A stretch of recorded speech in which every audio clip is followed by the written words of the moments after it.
There are differences and there are similarities. I think the main difference, of course, is the size of the attacks.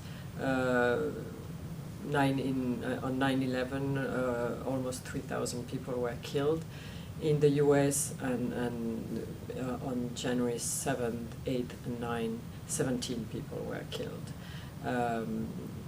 plus the 3 terrorists who were also killed. But there were 17 victims in France. The other difference is that the 9/11 attacks came out of blue sky, clear blue sky for Americans. That was really a surprise. I would say for the French people it was a shock, but it was not a surprise.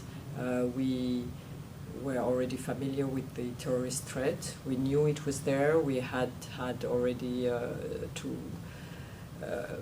2.5 years earlier an attack by Mohamed Merad, who was a terrorist in Toulouse, who killed military people and children in a Jewish schools and teachers. So that was really a big warning already. That was.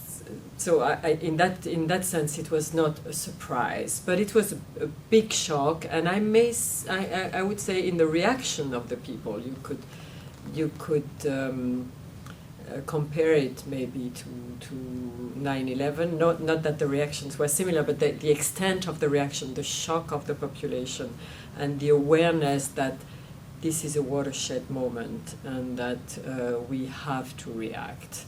Very soon we had a debate about whether we should react as the Americans did with the Patriot Act and more security legislation, and I think fairly soon the consensus was that we shouldn't go that way, that we should stick to our values and be careful not to overload the security dimension compared to the social dimension of the fight against terrorism.